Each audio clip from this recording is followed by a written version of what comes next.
وہ روایاتی پہلو کے دائرے سے نکال کر ان لوگوں کو اسلام کے انقلابی اور جہادی پہلو کی طرف گامزن کرنا چاہتے تھے. تو کھڑے ہو کے کہا انکم تبایعونہ علی حرب الاحمر والاسود من الناس،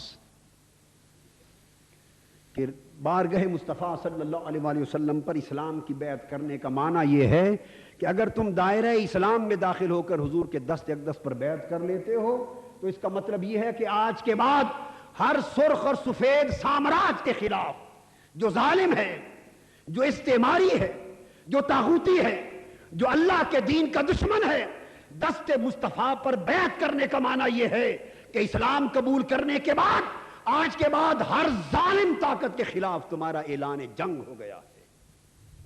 اعلان جنگ ہو گیا ہے. اب تمہیں لڑنا ہوگا، قربانیوں کا سفر شروع کرنا ہوگا. انہوں نے کہا ہمیں قبول ہے، بیعت کر لی اور ساتھ دعوت دی حضور علیہ الصلوۃ والسلام کو کہ یا رسول اللہ صلی اللہ علیہ وسلم، ہماری دعوت ہے کہ آپ مدینہ تشریف لے آئیں، مکہ چھوڑ کر ہمارے ہاں آباد ہو جائیں. اس پر حضور علیہ السلام نے فرمایا میں تمہارے ہاں آتا ہوں، مگر تمہیں معلوم ہے کہ میرے لے جانے کی قیمت کیا ہوگی، میرے ساتھ لے جانے کی قیمت کیا ہوگی جو تمہیں ادا کرنا پڑے گی. عرض کیا حضور فرما دیں، ہم ادا کرنے کو تیار ہیں. فرمایا مجھے ساتھ لے جانا چاہتے ہو تو تمہیں اپنی گردنیں کٹوانی پڑے گی، اپنے خون کا نذرانہ دینا پڑے گا، اپنی جان و مال، عزت و آبرو سب کچھ لٹانا ہوگی. اگر سب کچھ لٹانے پر تیار ہو تو مجھے ساتھ لے چلو، میں لے چلتا ہوں. اور اگر جان مال عزت آبرو اور خون سب کچھ لٹا نہیں سکتے تو پھر بہتر ہے مجھے یہیں رہنے دو. یہ فرق ہے روایاتی اور انقلابی پہلو کا. یہاں سوال ہو سکتا تھا یا رسول اللہ صلی اللہ علیہ وسلم، دعوت تو آپ نے توحید کی دی ہے، رسالت کی دی ہے، حج کرنے کی، نماز کی، روزے کی، زکوٰۃ کی، حلال و حرام کے احکام سمجھائے ہیں، اس میں گردنیں کیسے کٹ جائیں گی، خون کیسے بہیں گے، جانیں کیسے جائیں گی، مال و دولت کیسے لوٹے گا؟ یہ فساد کی بات ہو رہی ہے، یہ تو خون خرابے کی بات ہو رہی ہے. دعوت آپ نے توحید اور اخلاق، روحانیت اور نماز کی دی ہے، اور بات ادھر خون بہانے کی ہو رہی ہے. یہ دونوں کا کیا جوڑ ہے آپس میں؟ مگر چونکہ وہ سمجھ گئے تھے کہ یہ شہادت گہ الفت میں قدم رکھنا ہے، لوگ آسان سمجھتے ہیں مسلمان ہونا، وہ سمجھ گئے تھے کہ وہ دعوت تو انسانوں کی تیاری کی دعوت تھی، وہ ایمان کی تیاری کی دعوت تھی. مقصود یہ تھا کہ جب ایمان کی شمع روشن ہو جائے تو کفر و طاغوت کے نظام کے خلاف انسان صف آرا ہو جائے. انہوں نے کہا یا رسول اللہ صلی اللہ علیہ وسلم، ہم آپ کی خاطر سب کچھ لٹانے کو تیار ہیں، گردنیں، جان، مال، عزت، آبرو، خون، آپ اور آپ کے مشن کی خاطر جس شے کی بھی قربانی مطلوب ہوگی ہم ہر شے قربان کر دیں گے، آپ ہمارے ساتھ آئیں. حضور علیہ السلام نے قبول فرما لیا. اس پر ان میں سے بھی ایک شخص کھڑا ہوا اہل مدینہ کے وفد سے. اس نے عرض کیا آقا ایک بات ہم بھی آپ سے پوچھ لیں؟ فرمایا پوچھ لو.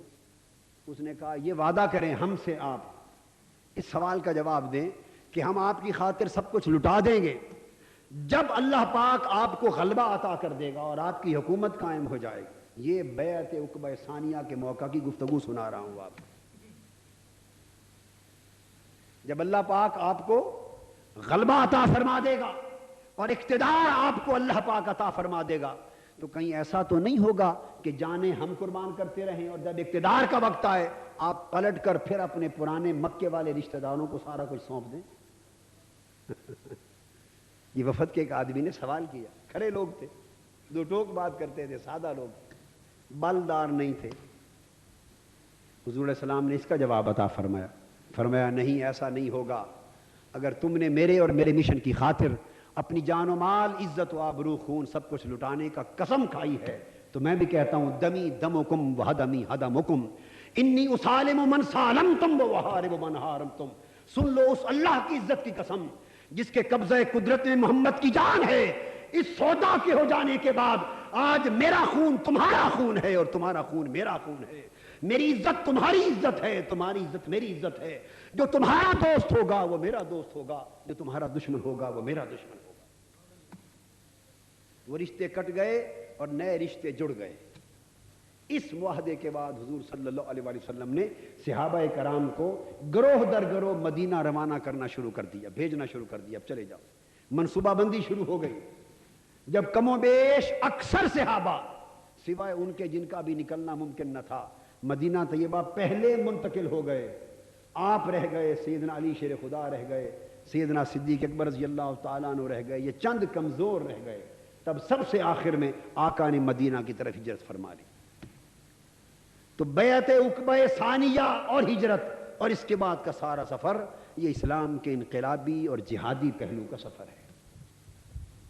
اب قرآن کہتا ہے کہ جب تمہارے اوپر قتال یعنی باطل کے ساتھ جنگ اور معرکہ آرائی، اسلام کا یہ پہلو جب تمہارے اوپر اترا اور غالب اور نافذ ہوا اور جہاد کی آیتیں اتریں اور باطل نظام کو ہٹا کر اللہ کے دین کے نظام کو نافذ کرنے کے لیے اپنا تن من دھن سب کچھ لٹا دو، جب یہ حکم فرض کے طور پر تم پر آ گیا وَكُرْهُ لَكُمْ، تو ہمیں پتہ ہے کہ تمہیں پسند نہ ہوا، تمہیں پسند نہ تھا۔ یہ کن کو خطاب ہو رہا ہے؟ مسلمانوں کو، کافروں اور منافقوں کو نہیں، مسلمانوں کو خطاب ہو رہا ہے۔ فرمایا کہ جب قتال، باطل سے معرکہ آرائی، تصادم اور تمام طاغوتی نظام کے ساتھ کھلی جنگ کا اعلان کیا گیا اور یہ فیصلہ، یہ اعلان، اللہ کا یہ حکم تمہیں پسند نہ تھا، تمہارے لیے ناگوار تھا، چونکہ تمہاری اکثریت یہ چاہتی تھی بس صرف وہ واعظ اور درس اور نماز روزے والا اسلام رہتا تو اچھا تھا، اس میں کوئی نقصان تو نہیں تھا نا، اس میں تو خدا جانے مارے جائیں، لٹ جائیں، کاروبار پس جائے، جان پس جائے، عزتوں پر حملے ہو جائیں، اولاد چھن جائے، بنی بنائی عزت جاتی رہے، مال جاتا رہے، دکان جاتی رہے، کاروبار جاتا رہے، کھیتیاں چھن جائیں، بیویاں چھن جائیں، خدا جانے بالکل لٹ جائیں، جان سے مار دیے جائیں، اس میں تو خطرات ہی خطرات ہیں، مگر پہلا حصہ اچھا تھا۔ قرآن نے کہا ہمیں معلوم ہے جب تم پر قتال یعنی مار کا آرائی کا حکم آیا اور وہ تمہیں ناگوار تھا، فرمایا عسیٰ ان تکرہوا شیئا، سن لو کہ ایسا ہوتا ہے کبھی تم کسی چیز کو ناپسند کرتے ہو، وہو خیر لکم، مگر حقیقت میں بالآخر وہی تمہارے لیے بہتر ہوتی، وعسیٰ ان تحبوا شیئا، اور کبھی تم کسی چیز کو اپنی طبیعت کے مطابق پسند کرتے ہو کہ ایسا ہو، وہو شر لکم، اور وہ تمہارے لیے نقصان دہ ہوتی ہے، واللہ یعلم وانتم لا تعلمون، ان حقیقتوں کو اللہ جانتا ہے تم نہیں جانتے۔ فرمایا یسألونک عن الشہر الحرام قتال فیہ، میرے حبیب صلی اللہ علیہ وآلہ وسلم آپ سے مسلمان یہ بھی سوال کرتے ہیں کہ یہ جو حرمت والے مہینے ہیں، حج کے مہینے، کون سے؟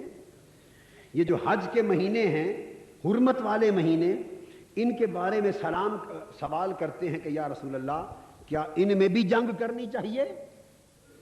جنگ کا حکم آ گیا نا، اب سوال کیا کہ حج کے مہینوں میں بھی جنگ ہو، باطل سے ٹکراؤ، تصادم، معرکہ آرائی، کیا حج کے مہینوں میں بھی ہوگی؟ فرما دیجئے قل قتال فیہ کبیر، فرمایا نہیں، حج کے مہینوں میں گناہ ہے، حج کے مہینوں میں بولیے گناہ، حج کے مہینوں میں جنگ منع ہے، حکم آ گیا، مگر اب ذرا توجہ طلب نکتہ، حج کے مہینوں میں کافروں سے، مشرکوں سے، باطل طاغوتی طاقتوں سے بھی جنگ کرنا حج کے ایام میں اور مہینوں میں منع، مگر وصد عن سبیل اللہ، مگر یہ سن لو اللہ کی راہ سے روکنا، حج کے مہینوں میں جنگ کرنا بڑا گناہ ہے، اس کو ایک طرف رکھ لو، گناہ ہے حج کے مہینوں میں جنگ، مگر اب دوسرا رخ بھی سمجھ لو، وصد عن سبیل اللہ، مگر اللہ کی راہ سے روکنا حج کے مہینوں کی جنگ سے بھی بڑا گناہ ہے، اللہ کی راہ سے روکنا اس سے بھی بڑا گناہ ہے، وَكُفْرٌ بِهِ، اور اللہ کی راہ اور اللہ کے دین سے کفر کرنا یہ اس جنگ سے بھی بڑا گناہ ہے، والمسجد الحرام، اور مسجد حرام کی طرف آنے سے روکنا یہ اس جنگ سے بھی بڑا گناہ ہے، وَإِخْرَاجُ أَهْلِهِ مِنْهُ، اور اللہ کے گھر سے رہنے والوں کو نکالنا اس سے بھی بڑا گناہ ہے۔ جنگ کے مہینوں میں، حج کے مہینوں میں جنگ کرنا بڑا گناہ ہے، مگر 4 گناہ اس سے بھی بڑے ہیں، 4 گناہ اس سے بھی بڑے ہیں۔ ایک تو مکہ سے لوگوں کو نکالنا، اس سے بڑا گناہ، ایک خانہ کعبہ کی طرف لوگ آنا چاہیں حج کے لیے اور انہیں روکنا، یہ اس سے بھی بڑا گناہ ہے، اور دو کفر بہی، اللہ کے دین سے کفر کرنا، اس سے بڑا گناہ ہے۔ اور یہ بات سب جو ہو رہی ہے اہل ایمان کے لیے ہو رہی ہے، اہل ایمان کے لیے۔ تو اللہ کے دین سے کفر، اہل ایمان کون سا کفر کرتے ہیں؟ اللہ کے دین کو نہ ماننا، اس کے نفاذ میں رکاوٹ بننا، وصد عن سبیل اللہ، اور اللہ کی راہ میں اور اللہ کے دین کے نفاذ میں رکاوٹ بننا۔ اور فرمایا اکبر عند اللہ والفتنۃ اکبر من القتل، بے شک قتل کرنا بڑا گناہ ہے، مگر اللہ کے دین کی راہ میں رکاوٹ بننا یہ فتنہ ہے، اور فتنہ قتل کرنے سے بھی بڑا گناہ ہے۔ اللہ کے دین کی راہ میں رکاوٹ بننا یہ فتنہ ہے، والفتنۃ اکبر من القتل، اور فتنہ اس قتل سے، خون خرابے سے بھی بڑا گناہ ہے۔ تو اللہ پاک نے ایک بات واضح کر دی کہ حج کے ایام میں تلواریں روک دی جائیں، حج کے ایام اور حج کے مہینوں میں کسی کا خون نہ بہایا جائے، اور کافروں مشرکوں سے جنگ کرنا بھی حج کے مہینوں میں گناہ قرار دے دیا گیا۔ مگر اس گناہ کی سنگینی ایک طرف، اے اہل ایمان اور اے اہل اسلام، قرآن مجید کی تعلیم کے انقلابی پہلو پر توجہ کرنے کی ضرورت ہے کہ حج کے مہینوں میں جنگ اللہ نے گناہ قرار دیا، مگر اللہ کے دین کو نافذ کرنے کی راہ میں رکاوٹ حج کے مہینوں اور شہر مکہ میں جنگ کرنے سے بھی بڑا فتنہ قرار دیا۔ جو لوگ اللہ کے دین کی راہ میں رکاوٹ بنتے ہیں، نفاذ دین کی راہ میں راستے مسدود کرتے ہیں، اور ایسا فتنہ برپا کرتے ہیں کہ اللہ کی مخلوق اور مسلمان دین حق کے نفاذ اور غلبے کی راہ سے ہٹ جائیں، فرمایا یہ قتل کرنے اور اللہ کے شہر میں خون بہانے اور جنگ و جدال کرنے سے بھی بڑا گناہ ہے۔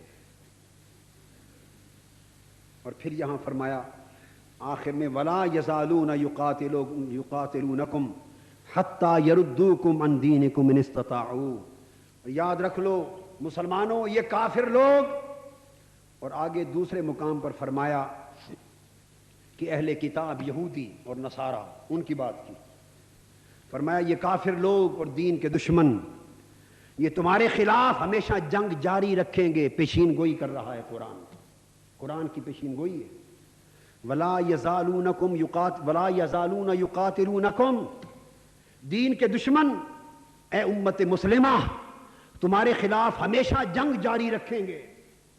یہودی نصارہ دین دشمن ہمیشہ تمہارے خلاف جنگ جاری رکھیں گے، کبھی سیاسی جنگ، کبھی اقتصادی جنگ، کبھی میدان کی دفاعی جنگ، کبھی اقتصادی پابندیاں، کبھی اقتصادی دباؤ، کبھی UN اقوام متحدہ کے فلور پر تمہارے خلاف جنگ ہوگی، کبھی بوسنیا کی سرزمین پر مسلسل تمہارا خون بہایا جاتا رہے گا، کبھی فلسطین کی سرزمین پر مسلمانوں کا ناحق خون بہایا جاتا رہے گا، کبھی کشمیر کی سرزمین پر مسلمانوں کا ناحق خون بہایا جاتا رہے گا، الغرض شرق سے غرب تک، ان استطاعوا، جہاں ان کی طاقت ہوگی، جہاں ان کا بس چلے گا، کبھی خلیج میں، کبھی ایران میں، کبھی عراق میں، کبھی لیبیا میں، کبھی سوڈان میں، کبھی الجزائر میں، دنیا کے جس خطے پر ان استطاعوا ان کا بس چلے گا،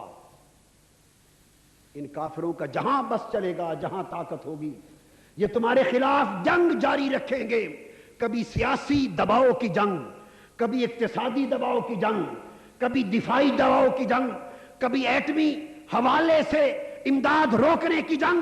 الغرض اے مسلمانوں، کافر اپنا دباؤ تمہارے اوپر برقرار رکھیں گے، اپنا گھیرا تمہارے اوپر تنگ کرتے رہیں گے، ان کی تلواریں بندوقیں تمہارے سینوں کو چھلنی کرتی رہیں گی، تمہاری آزادیاں وہ چھینتے رہیں گے، تمہارے وطن وہ چھینتے رہیں گے، تمہارا حق خود ارادیت وہ چھینتے رہیں گے، تمہارے سکھ چین وہ چھینتے رہیں گے، تمہارے گھر بار لوٹتے رہیں گے، تمہیں اپنی زمینوں سے باہر نکالتے رہیں گے۔ ان کا فتنہ، سازش، دشمنی، عداوت اور جنگ تمہارے خلاف کسی نہ کسی روپ میں ہمیشہ جاری رہے گی۔ باری تعالیٰ ایسا کیوں ہوگا؟ وہ ہمیشہ امت مسلمہ کے خلاف ایسا ظلم کیوں جاری رکھیں گے؟ قرآن مجید نے دو ٹوک انداز میں فیصلہ کر دیا ہے۔ مسلمانوں، قرآن کا اعلان بڑا واضح ہے، ہماری طبیعتیں چاہیں قبول کر لیں، طبیعتی چاہیں کفر اور انکار کی راہ پر چل پڑیں۔ قرآن نے کہا عالم کفر، عالم اسلام کے خلاف ہمیشہ مختلف شکلوں کی جنگ جاری رکھے گا۔ کیوں؟ حتی یردوکم عن دینکم، ان کا مقصد فقط ایک ہوگا کہ اس دباؤ سے تنگ آ کر، ان پریشانیوں سے تنگ آ کر، ان پابندیوں سے تنگ آ کر وہ وقت آ جائے کہ تم اللہ کے دین کو چھوڑ دو۔ اور جو ملک اللہ کے دین کو چھوڑنے کا اعلان کرتے جائیں گے، اللہ کے دین کی راہ سے ہٹنے کا اعلان کرتے جائیں گے، ان پر سے جنگی پابندیاں، سیاسی دباؤ اٹھایا جائے گا۔ ان کو امریکہ تحفظ دیتا جائے گا، ان کو مغربی سامراج اپنے تعاون کی یقین دہانی کراتا جائے گا، ان کی کرسیوں کی حفاظت کی یقین دہانی ہوتی جائے گی۔ اور جب تک جو لوگ اللہ کے دین کے نفاذ کے راستے پر گامزن رہیں گے، تب تک کفر کی تلوار اور ظلم اور سامراج کی تلوار ان کے سروں پر لٹکتی رہے گی۔ وہ چاہتے ہیں کہ یہ اللہ کے دین کو چھوڑ دیں۔ اللہ کے دین کو چھوڑنے کا کیا معنی ہے؟ کیا کلمہ پڑھنا چھوڑ دیں؟ کیا امریکہ، اسرائیل، مغربی سامراج، اس کے اتحادی کیا یہ چاہتے ہیں کہ مسلمان کلمہ پڑھنا چھوڑ دیں؟ ایسی بات کوئی نہیں چاہتا۔ یہ سوچنے والی بات ہے۔ قرآن کہتا حتی یردوکم عن دینکم، وہ چاہتے ہیں تم اپنے دین سے پھر جاؤ۔ اب دین سے پھرنے کا معنی کیا ہے؟ کیا وہ چاہتے ہیں دین سے پھرنے کا مطلب حج پر نہ جاؤ، حج کرنا چھوڑ دو؟ بولیے، کیا چاہتے ہیں عمرے نہ کرو، روضہ رسول کی زیارت نہ کرو؟ یہ مطلب ہے جی؟ کیا وہ چاہتے ہیں نمازیں نہ پڑھو، رمضان آئے تو روزے نہ رکھو، زکوٰۃ نہ دو؟ بولیے، کیا ان کا یہ مطلب ہے؟ کیا یہ مطلب ہے کہ ربیع الاول میں حضور کا میلاد نہ کرو، یا 11ویں شریف نہ کرو، یا ختم نہ کرو، یا 27ویں رات میں صلاۃ و تسبیح نہ پڑھو؟ کیا ان کا مطلب یردوکم عن دینکم کا مطلب یہ روایاتی دین ہے؟ یہ جو رسم ہے دین کی، روایاتی دکھ ہیں، عقائد ہیں، عبادات ہیں، اعمال ہیں، نوافل ہیں، مختلف دینی رسمیں ہیں، کیا وہ چاہتے ہیں کہ قربانی کرنا چھوڑ دو، عید الاضحیٰ نہ پڑھو؟ سوال یہ ہے کہ وہ جو کہتے ہیں قرآن نے کہا وہ تمہارے اوپر جنگ جاری رکھیں گے اس دن تک جب تک کہ تم دین سے پھر نہ جاؤ، تو دین سے پھرنے کا مقصود کیا ہے؟ میں یہی نقطہ باور کرانا چاہتا ہوں کہ دین کا روایاتی پہلو چھڑانا ان کا مقصد نہیں ہے۔ اس سے انہیں کوئی خطرہ نہیں، اس سے انہیں کوئی خطرہ نہیں۔ وہ جو دین سے پھرانا چاہتے ہیں، دین کی راہ چھڑانا چاہتے ہیں، وہ کہتے ہیں ہاں دین کو مذہب کے طور پہ قبول کرتے رہو، ہمیں کوئی اعتراض نہیں، نماز جمعہ کے اجتماعات میں آتے رہو، تقریریں سنتے رہو علماء کی، ہمیں کیا اعتراض ہے، عیدیں پڑھو، ایک کی بجائے 10 قربانیاں کرو، 50 لاکھ لوگ حج کرنے پر جاؤ، روضہ رسول کی زیارت کرو، بزرگوں کی عرس کرو، میلاد کرو، اجتماع کرو، دعائیں کرو، شب بیداریاں کرو۔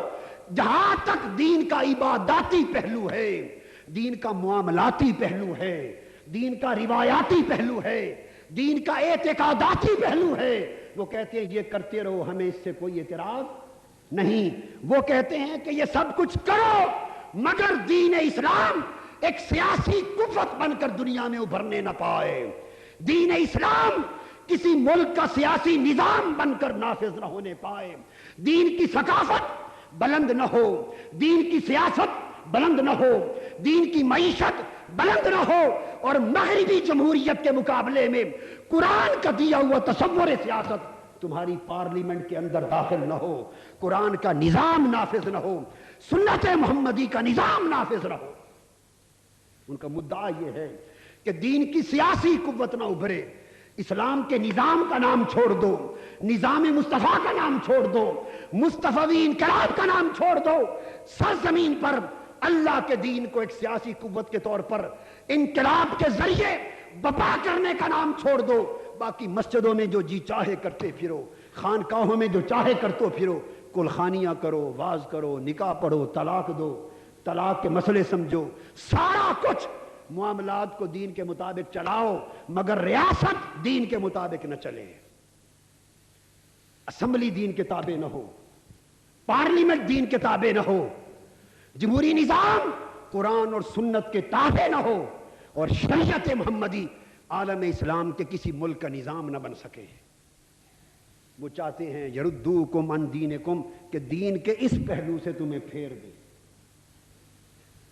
اور آج جس اصطلاح کو قرآن نے یردوکم عن دینکم کہا تھا، یہ تمہیں اپنے دین سے پھیرنا چاہتے ہیں۔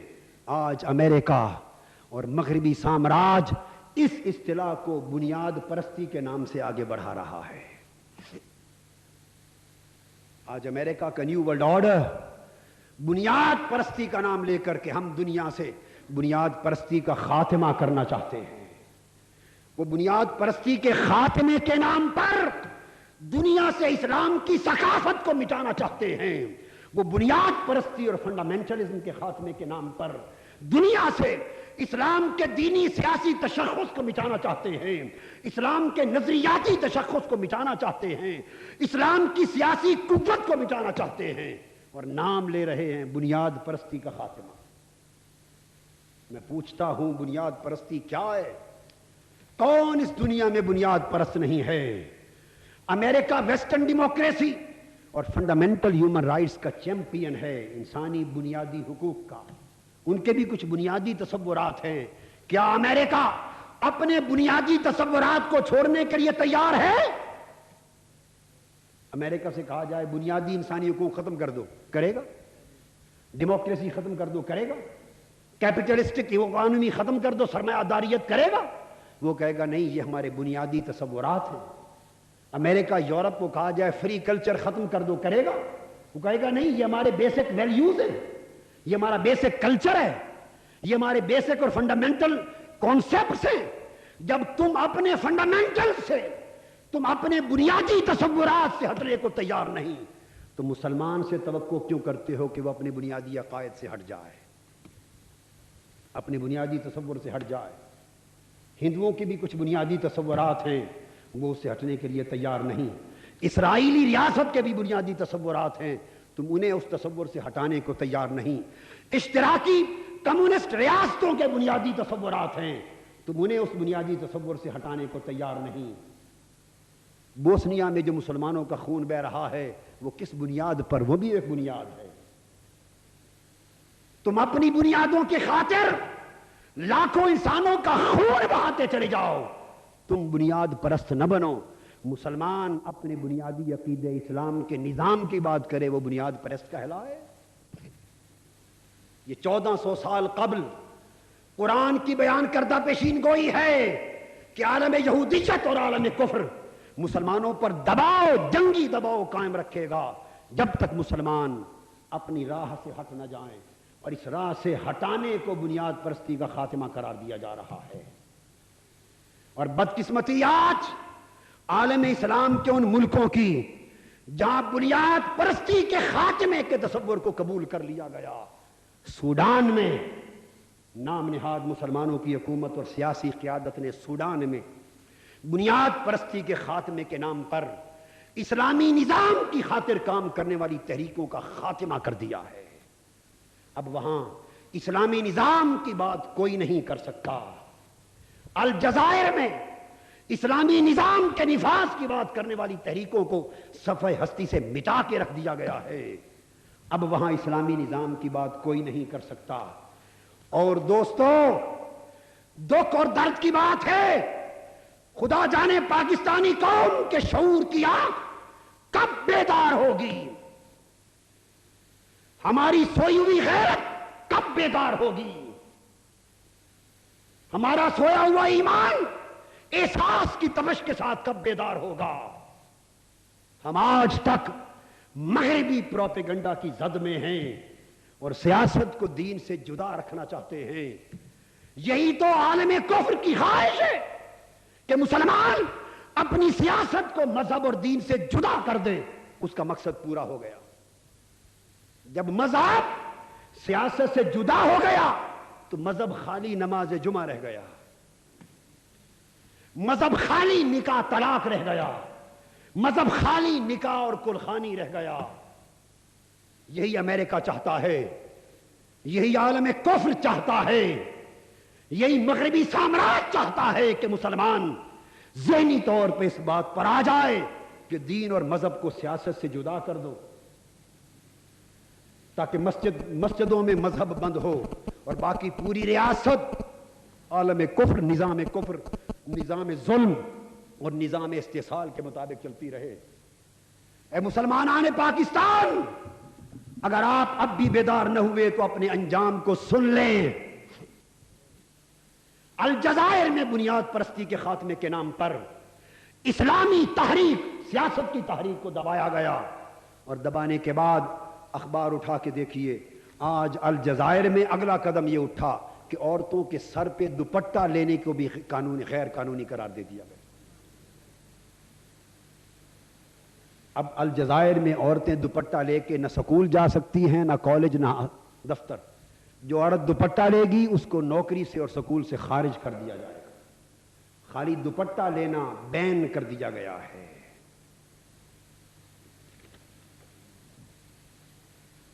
تیونس, یہ الجزائر کی بات تھی, یہ ساؤتھ افریقہ سے ایک اخبار آیا ہے. تیونس کے بارے میں, Tunisia invites Europe to help fight fundamentalism. مسلمان ملک ہے تیونس, اس کا صدر امریکہ واشنگٹن جا کر امریکہ اور یورپ سے اپیل کر رہا ہے, اے امریکہ اور یورپ والوں, ہمارے ملک سے اسلامیت کے خاتمے کے لیے ہماری مدد کرو. اخبار اٹھا کے دیکھیں, 30,000 اسلامی ورکر گرفتار کر لیے گئے, حجاب غیر قانونی ڈکلیئر کر دیا گیا, دفتروں اسکولوں میں دوپٹہ اور پردہ اوڑھ کر آنا ممنوع کر دیا گیا, عربی نظام تعلیم ختم کر دیا گیا, عربی زبان کی جگہ فرینچ آ گیا, ٹیلی ویژن فرانس کو دے دیا گیا, تاکہ پوری یورپی اور مغربی تہذیب کے ذریعے آئندہ آنے والی نسلوں کے دل و دماغ سے اسلام کے کوئی جراثیم بھی بچ گئے ہیں انہیں چن چن کر نکال لیا جائے. سوڈان, الجزائر, ٹیونس میں ہو چکا. مصر میں آج اسلامی نظام کی بات کرنے والی تحریکوں کو سرے عام کچلا جا رہا ہے. شام اور عراق جیسے ملکوں میں پہلے ہی خاتمہ ہو چکا تھا. اور میری بات سن لو, اب پاکستان کی باری سرے فہرست ہے. پاکستان کے 2 بڑے سیاسی دھڑے, دونوں بڑے سیاسی دھڑے جو بدل بدل پر کرسی اقتدار پر آتے رہے ہیں, خواہ وہ پچھلی معزول حکومت ہے مسلم لیگ کی جو اتر گئی, اور خواہ وہ دوسری پیپلز پارٹی کی نگران حکومت ہے جو اندر ہے یا پہلے بھی رہی. میں پوری قوم کو آگاہ کر دینا چاہتا ہوں, بدقسمت ہے یہ قوم جسے بیوقوف بنا کر پیپلز پارٹی اور اینٹی پیپلز پارٹی 2 دھڑوں میں تقسیم کر دیا گیا ہے فراڈ کے لیے, کہ یہ تو پیپلز پارٹی کے لوگ ہیں اور جو پیپلز پارٹی کے خلاف ہیں وہ سارے ہماری طرف آ جائیں. ایک سیاسی چال ہے. اس قوم میں تعلیم کا تناسب نہیں ہے. جو لوگ پیپلز پارٹی کے ساتھ ہیں وہ بھی دین کا خاتمہ چاہتے ہیں, اور جو پیپلز پارٹی کے علاوہ معزول حکومت مسلم لیگ کے ساتھ ہیں وہ بھی مصطفیٰ کے دین کا خاتمہ چاہتے ہیں. ان میں سے کوئی دین اسلام کا ہمدرد نہیں ہے. آپ 2.5 سال تک پچھلی حکومت کی زبان سے, وزیر اعظم کی زبان سے جو اتر گئے, اور وزراء کی زبان سے ایمان سے کہیے خدا کے گھر میں بیٹھے, کیا 2.5 سال تک وہ یہ نہیں کہتے رہے کہ ہم بنیاد پرستی کا خاتمہ چاہتے ہیں؟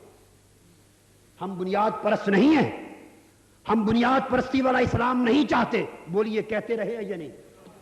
ہاتھ کھڑا کر کے بتائیں مجھے, نہیں کہتے رہے؟ وہ بھی بنیاد پرستی کے خاتمے کے نام پر اسلامی نظام کو جڑ سے اکھاڑ دینا چاہتے ہیں, تاکہ کل سرزمین پاکستان پر کوئی نظام مصطفیٰ, نظام شریعت یا مصطفی انقلاب کا نام لینے والا نہ ہو. اور وہ دوسرے جمہوریت کے علمبردار پی ڈی اے جس کی چیئرپرسن خاتون نے اپنے انتخابی منشور کا اعلان کرتے ہوئے اعلان کر دیا ہے کہ بنیاد پرستی کا خاتمہ ہمارے منشور کا حصہ ہے۔ مسلمانوں، شعور کی آنکھیں کھولو۔